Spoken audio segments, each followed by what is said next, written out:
Hi, my name is Susanna Barton. I'm the founder of the Grand Plans online community, and we're thrilled to have Liz Morgan, CEO of Liz Morgan PR, today with us in the studio. So please look for this awesome interview on our many Grand Plan channels. We have Grand Plans on YouTube, on Instagram at Grand Plans 2022. And on Facebook. So thank you for being with us today. Enjoy. Hi, and welcome to Grand Plans, episode 4. And today we are so excited to have Liz Morgan, the CEO of Liz Morgan PR, here in the studio with us today. And today we are going to talk about lessons learned. So we'll see where that gets us today. But Liz, welcome. Thank you for having me. Yep. I'm so excited that you did this. Well, we were at lunch, and did I not say you need to do a podcast? You did. I'm not claiming that this is my idea. You were the instigator. I'm a cheerleader. I'm a big fan. Well, I'm actually surprised that we got you here today, that you weren't glued to the Murdoch trials. I know you were. I know you were. It's kind of a problem, but it's okay. It'll be. I can watch replay. I think Netflix just dropped the documentary. Yes. So I can get my fix. There'll be more later. Yeah. Yes, but Liz is right. We had lunch, and I had been talking about old people stuff, ad nauseum. And she's like, let's get together and talk about old people stuff together, because we had both been through some similar situations. So we did get together, and that was the genesis of the podcast. So thank you, Liz. Well, you were posting things, and I just was on the other side just going, yes, amen, sister. I'm thinking the same thing. And I couldn't wait to have lunch with you, because I felt like I didn't have anyone to talk to about this very unique circumstance, and unexpected, but not unexpected. And just, so I was really excited to talk to you about it. Well, I think what was interesting to me is, Liz and I met many, many moons ago at the early part of our careers, and we've kept up over the years. But it's interesting, this group of people, to include Michael Young, yes, Carrie Speckman, so many others who are in our age and stage have experienced these kinds of issues. And it feels very weird when you're our age and you're going through these things, because no one else is, and no one is talking about them if they are. No one's talking about it. Absolutely. Yeah. And it's like weird, because in my head, I know how old I am. I know how I still feel stuck at 28, around the time we kind of met. I feel stuck there, but it's true, and nobody talks about it. And especially at the time I was going through kind of the worst of my situation was during the pandemic. And so really I only had social media, and it seemed like I was living an alternate universe from everyone else. Yeah. With what I was dealing with my parents and my extended family. Well, so let's talk a little bit about that, what you were going through at the time. I know your father had been sick for a while. Right. So he had been sick. So he was diagnosed with cancer in 2008. At the time, they said, we think you maybe have, 18 months. And so he passed away last year in 2022. So we got many bonus years with him. But, kind of in 2021 is when he started, to really have some effects from the cancer and need a lot of help. My mother was simultaneously having a lot of issues herself. And then my 88-year-old aunt, who lived independently in St. Augustine, kind of crashed at the same time. So it was just all at once, these different things. So it was dealing with my dad at home and my aunt, who eventually needed 24/7 care.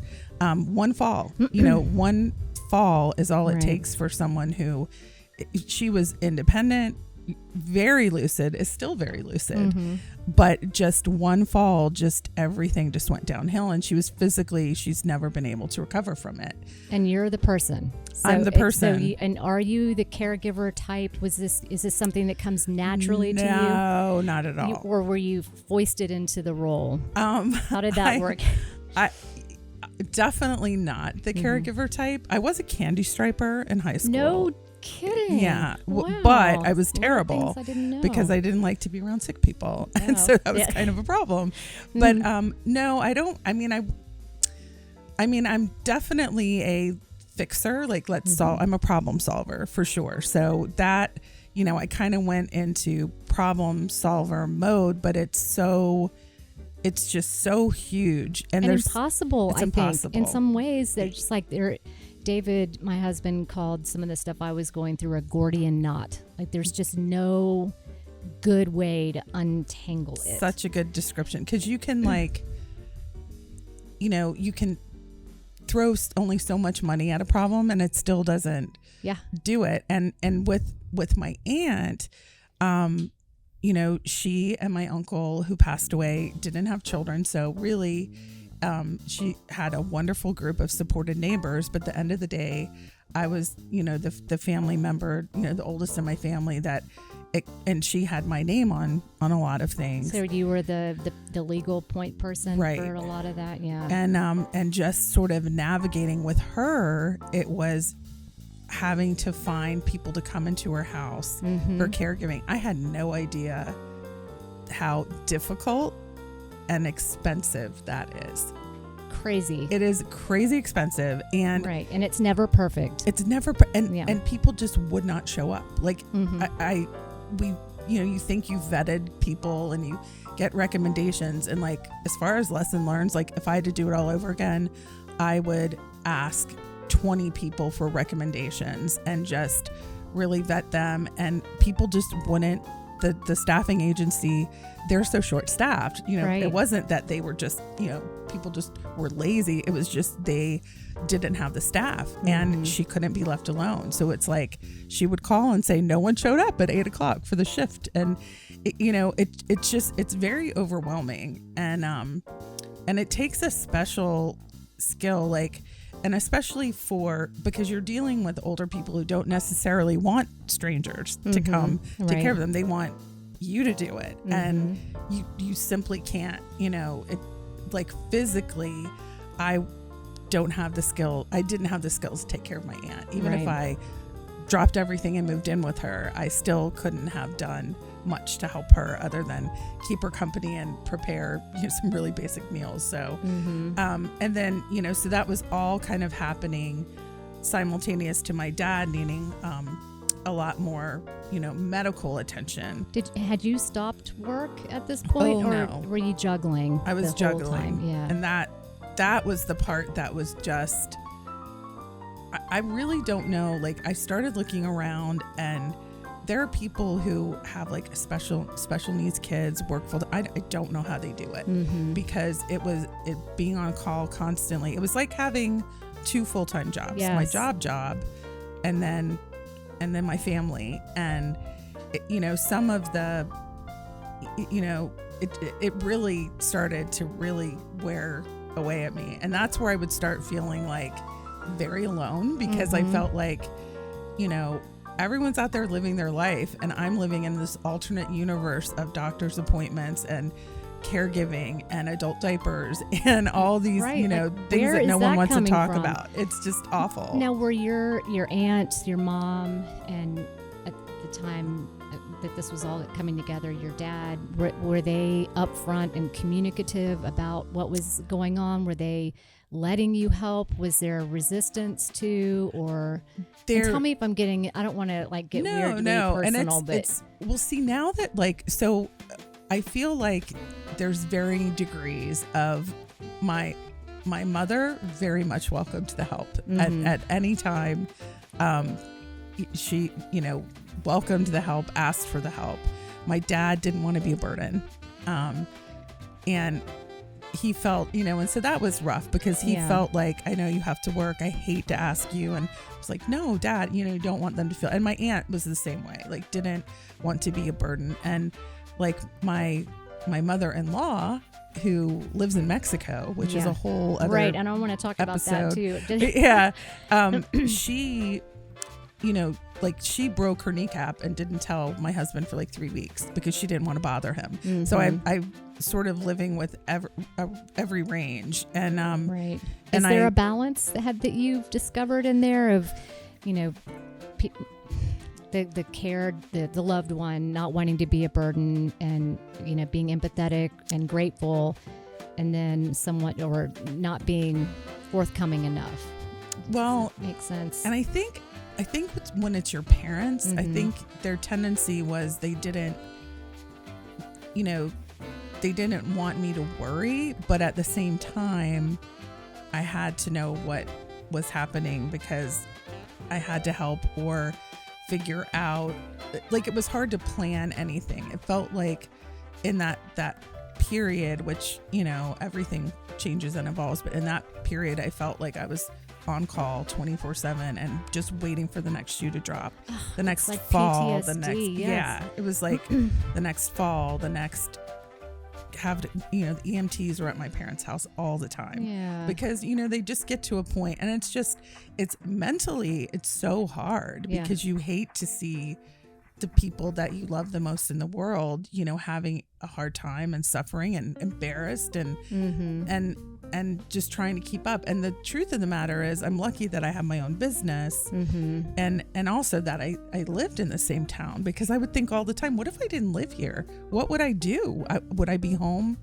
every weekend? Because, it seemed like something was always happening and you're just always worrying. And I think, what I've learned now is like, you cannot do it all by yourself. You can't, like, you have to find every available resource, and it's not going to be perfect. And so there was some resistance when I got to the point where I was like, we need to have some caregivers coming into the house that aren't me and aren't my sister.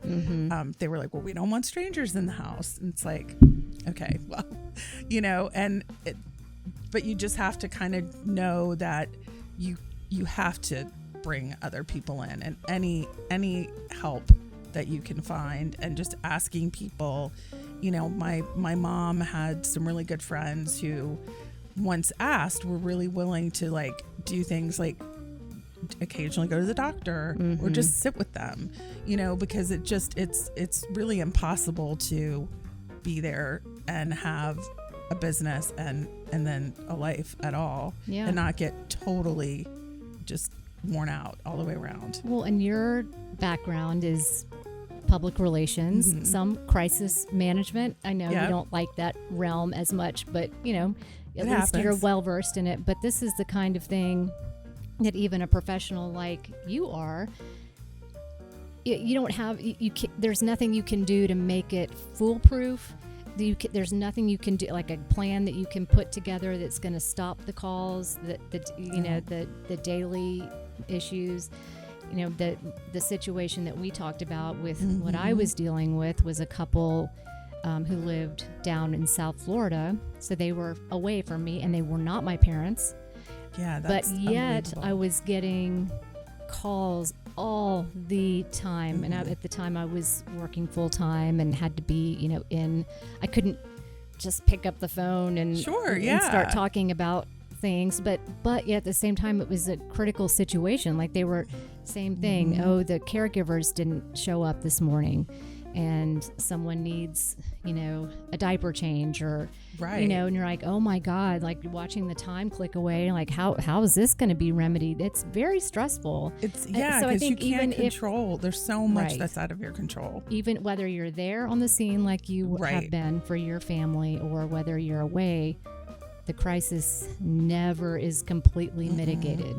No. So, and I think therein lies my obsession with it and why I want to talk to you to figure out what some of these, what can we start thinking about ahead of time? What doesn't work? What works? What can we learn from all of these negative experiences of caregiving and helping people in their golden years? Like, how can you take that experience and help make it better for yourself down the road or for other people? So I don't know. Have you learned any tips? I mean, definitely a tip is like, I didn't want to talk about it because I was like, I don't want to be that person that's like always talking about old people Yeah, stuff. that's me. but it was my I'm Yes, like, I want to talk right. about the Real Housewives. I don't want to talk Yes, about this. I want to right. be fun. Like, I don't want to be that person. Right. But I wish I had opened up a little more, because what happens when you do is people go, you know what? I know someone who helped take care of my neighbor. Maybe they're available. Or there are programs like Elder Source. I wish I called Elder Source earlier for my aunt, because there was some programs and things that she qualified for that I had no idea. And, they were a client of mine, and I was like, well, I never really realized how great they are. And then with my aunt came the whole nightmare of Medicaid. Oh, and gosh. Right. paper, like the, How is anyone supposed to know how to do that? I don't know. Truly, it is so time consuming and difficult. And, but Elder Source has people who can help you through that process. And that's kind of part of why they are there. And, I think that if I were, it's sort of counterintuitive to being a caregiver, but if I were to go back, I would have told myself to rest a lot more, because by the time my dad passed, I was so tired. Like you just don't realize how, constantly trying to problem solve and think, okay, well, I can be at their house for 2 hours, then I can get this person to come in, and then I can drive to my aunt's. Like, that constant kind of problem solving it's exhausting. And did it impact your tiredness? Did that impact the care or the presence that you were able to give your aunt and your mother? Honestly, I feel like, again, something I got to the point where I really kind of lost it on them. And that's the last thing that I didn't want them to see, what it was becoming. But I just got to the point where I was like, oh my God, like, I think, something was happening. I was at my parents', and then my aunt called, and it just like one little thing, and I just kind of broke. And I regret that, because it's not their fault. No, that's a normal reaction. It's a normal reaction. But and this is something we talked about a lot. Like, I want to have at least thought about, and what's interesting is, like, my dad was sick for so long, but we never talked about, well, what would you like for us to do when this happens? And even though it's inevitable for everyone. Exactly. But particularly with someone that, has an incurable disease, and we just didn't. I think it's because, like, it would have made it real. Like, maybe we just don't talk about it. It won't happen. Right.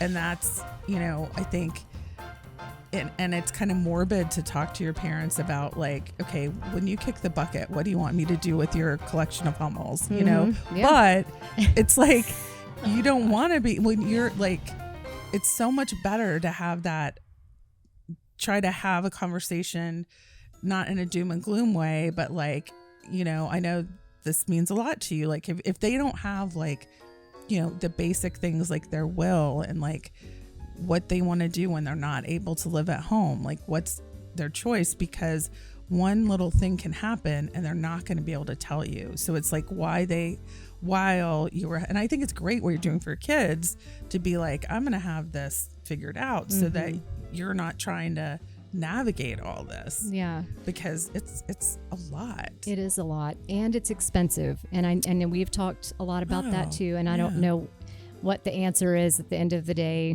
to all of the expense of it, but it is shockingly expensive. It's shockingly expensive. I describe it as having a big bag of money and then just cutting a hole in the bottom of it and watching it all go out if you need home health care, and especially 24/7 kind of care like your aunt needed.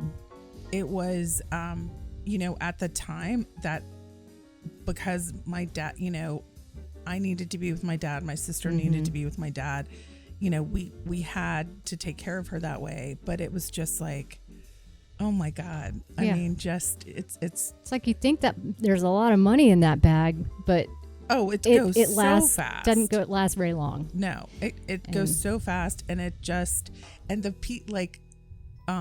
And you can't predict. That's the other thing. My lesson learned is you can't predict anything. As soon as you think you know. As soon as you think you know. And also, we're not in control of like how the situation could stay the same for years and years. And years and years and years and years. And you don't know. Or it could be over for, the next day. Like your dad was ill for a long while. And right. He was, but the good news is he wasn't really ill. He was lucid and alert and mentally sharp until 48 hours before he died. Wow. So that was a blessing. And he had side effects from the treatment, but he really fared pretty well until the very, very end. When the cancer moved to his brain, he lost sight, so he couldn't drive. And that's when we really realized, and I think a lot of people who are going through this, when you have the two older people living at home, husband and wife, my dad was doing so much and we just didn't know until he couldn't do it anymore. My mom had never pumped gas. Oh, wow. Her entire life. Oh, and they don't even have little guys out there that'll do it for you anymore. No, I Full mean, service. Right. I wish they still. And so it was like, wow, we had no idea. And maybe that was, ignorant on our part, but, all these things that we were like, my mom called in the middle of a workday one day and said, can you go get me gas? And I was like, are you kidding me? But she didn't know how. Yeah. You know, and he and was taking up the slack on things you didn't even and we just didn't even know. But yeah, and it's expensive, and the people, like, my aunt, she would call me sometimes and say, Elizabeth, you've got to get this woman out of my house. She is driving me crazy, and so just when you think you have the tape over it, the Band-Aid, it's like, nope, this isn't going to work. I had the same thing. I would get the calls, can we have someone different next time? We need to find someone different. This person, yes. All I can think is, no, I mean, it's finally like in a good place. Right. Like, why are we worrying about the details? But that's part of the experience, is finding someone to care for your loved ones that treats them well and does a good job caregiving. So I understand, but you're like, oh yeah, I got the Band-Aid, right? It's on. It's like, and then, okay, we're okay for a couple days. For like 2 minutes. And that seems in my experience, was how it went. Just Band-Aid, Band-Aid, Band-Aid. Totally. And then rip off and more yuck. And it's like, you kind of have to, like, you have to laugh at some, at least I did, because my aunt, like, one lady talked during her soap opera, like during her stories. So she was like, you've got to get her out. Yeah. She talks during General Hospital. So it's like, doesn't matter how great she is. And then one lady, and see, I didn't know how this worked. Like, do we provide food for that? Like, do they bring their own food? And so this one woman, who very early on came to stay with my aunt, said, can I give you a couple things for a grocery list? And I was like, sure. Because I was ordering shipped, because I couldn't physically be there. And she was like, I would like 3 cans of king crab. And I was like, wait, what? Like, no. Is this normal? Like, it wasn't like, could you get some apples? And and I didn't know it. And I know my aunt doesn't eat that, so I knew it was for her. So I was like, okay, this is so weird. And it can get even more nefarious. I mean, one of the caregivers that was working for this couple was making car payments with the credit card, used to go make store runs and things. So anyway, impossible to figure it all out. Yeah, but it's a lot.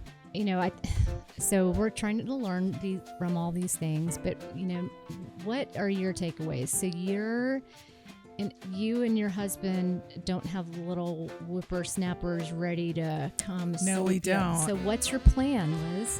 What are you learning for yourself? So definitely this experience is that I don't want to just leave it to the wind and right.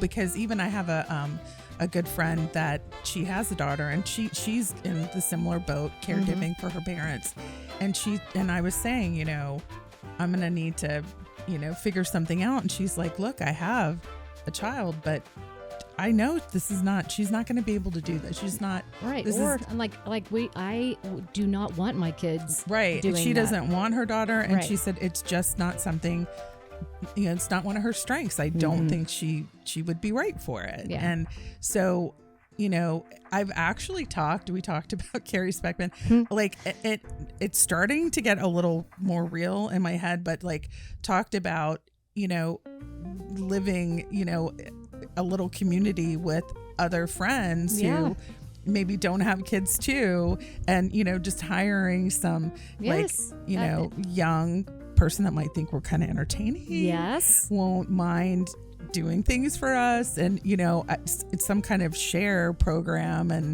and pool our resources together. But that actually is, in all the research I've done, that community living seems to be the best answer. It's the village concept. Yeah, and I not love talking about the villages, Right. where Carrie's Carrie spends a lot of time. and she loves villages. Yeah.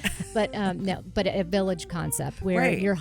the group is hiring the the handymen, the health, the caregivers, that kind of Yeah. thing. So And I I- like that. I think that's appealing too. And I was reading like in I don't know if it's like in Sweden or someplace in Europe, like they match like older people, let college students room with them, and it's through the college, and you get room and Smart. board, but they help like take out the trash, just little it's not medical caregiving, but but all I know is that, and I'm still kind of in it where I keep thinking, okay, eventually I'll have time to figure this out Yeah. for my husband and I. But, with my, my mom's 82 and my aunt is in River Garden now, which getting her in there that was a whole other thing. Did she have a preference about, was it a room problem that you were telling me? Oh, That she wanted a room and you were able to get her from she is so funny. Yeah, So she had an opinion about it. The bottom line is she did not like her view. Okay, that's the bottom line. But she was pulling out every excuse in the book of why she could not stay in this room. So first it was, she said, this is a terrible view. But see, the problem with these places is vacancies, they don't have a lot of vacancy. Right. You just kind of get what you get and you don't fuss a bit. And she was in rehab after her fall, and the social workers there were like, look, the safest place for her really is going to be, it was time for her to go into assisted living. So she moved downstairs, the first room. Okay, so the view was terrible. It had a horrible smell, but this is my favorite one. Is she said, look, you've got to get me out of here. And I said, I know it's not. She goes, no, this room is haunted. Oh. So she was like, I can't stay in this room. It's haunted. But Did you see any I orbs or anything? I personally did not, but this is like what I learned about just talking to people, because I met there was another a man in a different room whose daughter I met visiting. He wanted to be closer to the library. He didn't care about his view. Perfect. And so they switched rooms. And then, she felt like, and I think it was Problem solved for now. For now solved. Yeah. And now she's got her room just like, she's content. It was, and I get it. She's like, all her independence is taken away. Right. That was a control move. I mean, or a way to establish control and opinion. And now I think she's, it's an acceptance. I think, of course, we would all like to be at home, but it just wasn't. It was to the point where she was going to require 2 people 24/7. Oh my word! Times 2, and that just. That gets into the $1 million mark. Like, we're not Kardashians. Really? Yeah. Wait, what? I know. God. That's all I want to do is be a Kardashian. Just kidding. But I do think about, like, honestly, when you do have enough money, but most people don't have that kind of. Most people don't. It would bankrupt, to have to do that. I think to feel comfortable about doing that and living at home and having, 24/7 care if you need it for a long time, you really would have to have a pretty significant stockpile, or have gotten the care insurance. Right. The long-term care insurance, Which which a is lot of- questionable. Right. Some people love it. Some people have not had a good experience. But the thing that I read about recently, that you'll have to look it up, that was a great idea along the lines of a village, was these gay men in the Philippines, I think. It was awesome. The New York Times was Kinda already full of sold. old people stories, like one after the other. And one of Yeah. them was about they called themselves the Golden Gays. Love it. And they did shows like as part of their living arrangement anyway. So they were entertainers, but also living together and supporting each other. So I was like, those Golden Gays have it figured They're out. onto something. Yeah, I if they would can like to do it live there. with the Golden Gays. Me too. That's what Forget I'm the talking Kardashians. about. I don't Yeah. even want to go there. Like just No. where you're just putting on skits. It's like summer camp but Yeah. for old people, kind Right. of.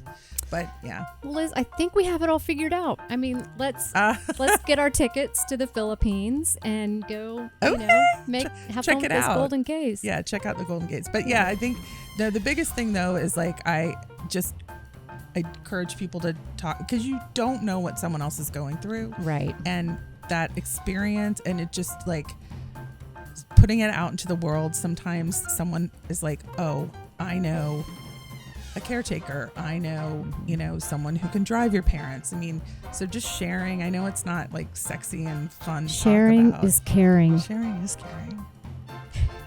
Well, Liz, thank you. I A don't know pleasure. about you. I'm getting a little warm, and I'm getting a little feeling like I need to hear what happened in the trial today. I know. in I'm South like, my Carolina, palms are so- itching. I'm like, Yeah. we have to see her. Yeah. So thank you for coming Thank you, today. of course. And maybe you can come back again and we can get into more stories about Mexico, living in Mexico. Yeah, that's a and- whole I know, other that's thing. a good one. But I think that might take that might be we could talk about that as part of the Golden Gays discussion later Well, on, because a it's lot international. of people, Yeah. like my mother-in-law Yeah. moved because there's like 20 of them from the same town that expatted down to Yeah, Mexico. that's brilliant. Expatted, if that's a word. It could be. And it's I don't know. lovely. But yeah, it's lovely, and the medical treatment there, even if you want to get puffed up and whatever, Oh. it's very cheap, very Yes, inexpensive. I've been offered Botox many, many times. Eventually I will say yes. Yeah. Well, maybe we can go down there together and check out what they do. But thank you for coming today. Thanks for having me. And we'll talk to you next time. Okay. Thanks for joining us. Thank you so much for being with us today at the Fifth's production studio. And we were thrilled to have Liz Morgan with us, sharing her stories, and so grateful for her time. You can find this video on YouTube shortly, and on Instagram, Facebook, and on our podcast link, which you can find on Apple Music or anywhere that you find your podcasts. Thanks so much.